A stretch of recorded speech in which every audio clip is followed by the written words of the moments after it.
بسم اللہ الرحمن الرحیم۔ السلام علیکم ورحمۃ اللہ وبرکاتہ۔ خانہ کعبہ کی تعمیر، حصہ دوم۔ جو کوئی اس حقیقت سے انکار کرے اور اس مقام کی پاکی و فضیلت کا اعتراف نہ کرے تو یاد رکھو اللہ کی ذات تمام دنیا سے بے نیاز ہے۔ وہ اپنے کاموں کے لیے کسی فرد اور قوم کا محتاج نہیں۔ ترجمہ: اور پھر دیکھو، جب ایسا ہوا تھا کہ ہم نے مکہ کے اس گھر کو یعنی خانہ کعبہ کو انسانوں کی گروہ آوری کا مرکز اور امن و حرکت کا مقام ٹھہرا دیا اور حکم دیا کہ ابراہیم کے کھڑے ہونے کی جگہ ہمیشہ کے لیے نماز کی جگہ بنائی جائے، اور ہم نے ابراہیم اور اسماعیل کو حکم دیا تھا کہ ہمارے نام پر جو گھر بنایا گیا ہے اسے طواف کرنے والوں، عبادت کے لیے ٹھہرنے والوں اور رکوع و سجود کرنے والوں کے لیے ہمیشہ پاک رکھنا اور ظلم و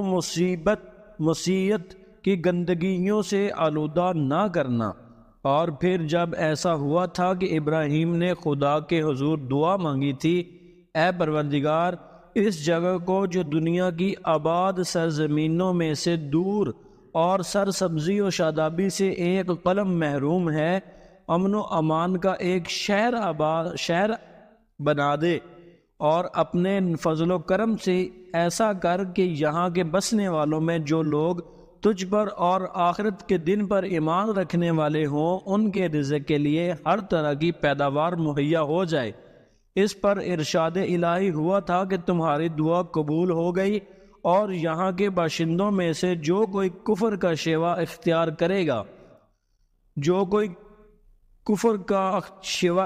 کرے گا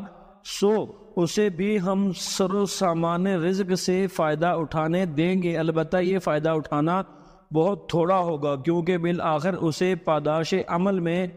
چاروں ناچار دوزخ میں جانا ہے۔ جو بدبخت نعمت کی راہ چھوڑ کر عذاب کی راہ اختیار کر لے تو کیا ہی بری اس کی راہ ہے، اور کیا ہی برا اس کا ٹھکانہ ہے۔ اور پھر دیکھو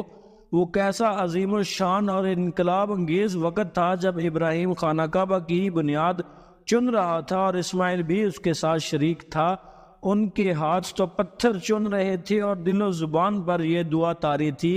اے پروردگار، ہم تیرے دو عاجز بندے تیرے مقدس نام پر اس گھر کی بنیاد رکھ رہے ہیں، ہمارا یہ عمل تیرے حضور قبول ہو۔ بلا شبہ تو ہی ہے جو دعاؤں کو سننے والا اور جاننے والا ہے۔ اے پروردگار، اپنے فضل و کرم سے ہمیں ایسی توفیق دے کہ ہم سچے مسلم یعنی تیرے حکموں کی فرما بردار ہو جائیں، اور ہماری نسل میں بھی ایک ایسی امت پیدا کر دے جو تیرے حکموں کی فرما بردار ہو۔ خدایا، ہمیں عبادت کے سچے طور طریقے بتا دے اور ہمارے قصوروں سے درگزر کر۔ بلا شبہ تیری ہی ذات ہے جو رحمت سے درگزر کرنے والی ہے، اور جس کی رحمانہ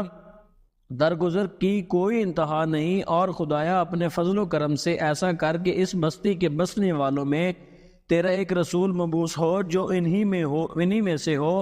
وہ تیری آیتیں پڑھ کر لوگوں کو سنائے اور کتاب اور حکمت کی انہیں تعلیم دے اور ان کے دلوں کو مانج دے۔ اے پروردگار، بلا شبہ تیری ہی ذات ہے جو حکمت والی اور سب پر غالب ہے۔ ترجمہ: اور وہ وقت یاد کرو جب ہم نے ابراہیم کے لیے خانہ کعبہ کی جگہ مقرر کر دی اور حکم دیا کہ میرے ساتھ کسی چیز کو شریک نہ کر، اور میرا یہ گھر ان لوگوں کے لیے پاک رکھ جو طواف کرنے والے ہوں، عبادت میں سرگرم رہنے والے ہوں، رکوع و سجود میں جھکنے والے ہوں۔ اور حکم دیا کہ لوگوں میں حج کا اعلان پکار دے، لوگ تیرے پاس دنیا کے تمام دور دراز راہوں سے آیا کریں گے، پاپیادہ اور ہر طرح کی سواریوں پر جو مشقت سے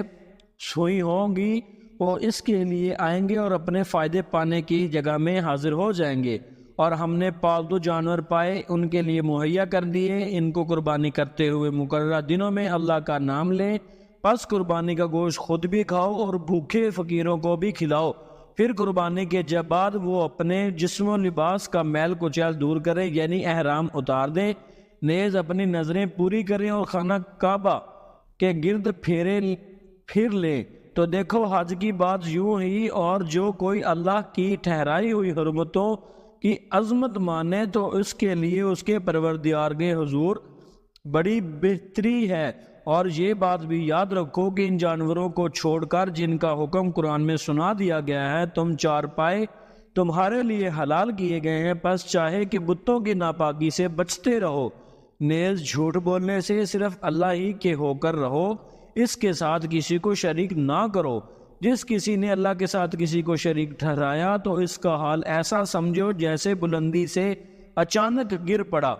جو چیز اس طرح گرے گی اسے یا تو کوئی پرندہ اچک لے گا یا ہوا کا جھونکا کسی دور دراز گوشہ میں لے جا کر پھینک دے گا۔ یہ حقیقت حال یہ ہے کہ پس یاد رکھو جس طرح اللہ کی نشانیوں کی عظمت مالی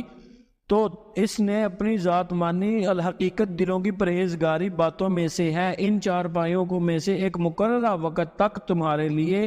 فائدے ہیں، پھر اس خانہ قدیم تک پہنچا اس کی قربانی کرنی ہے۔ اور دیکھو قربانی کے یہ اونٹ جنہیں دور دور سے حج کے لیے موقع پر لایا جاتا ہے تو ہم نے ان چیزوں میں سے ٹھہرا دیا ہے جو تمہارے لیے اللہ کی عبادت کی نشانیوں میں سے ہیں، اس میں تمہارے لیے بہتری کی بات ہے۔ پس چاہے کہ انہیں قطار در قطار ذبح کرتے ہوئے اللہ کا نام یاد کرو، پھر جب وہ کسی پہلو میں گر پڑیں تو ان کے گوشت میں سے خود بھی کھاؤ اور فقیروں اور زائروں کو بھی کھلاؤ۔ اس طرح ہم نے ان جانوروں کو تمہارے لیے مسخر کر دیا تاکہ احسان الہی کے شکر گزار ہو۔ یاد رکھو اللہ تعالیٰ تک ان قربانیوں کا نہ گوشت پہنچتا ہے نہ خون ان کے حضور کچھ پہنچ سکتا ہے، وہ صرف تمہارا تقوی ہے۔ ان جانوروں کو اس طرح تمہارے لیے مسخر کر دیا کہ اللہ کی رہنمائی پر اس کے شکر گزار ہو، اور ان کے لیے نام کی بڑائی کا آوازہ بلند کرو اور نیک اعمال کرو، اور قبولیت حق کی خوشخبری ہے۔ وآخر دعوانا ان الحمد للہ رب العالمین۔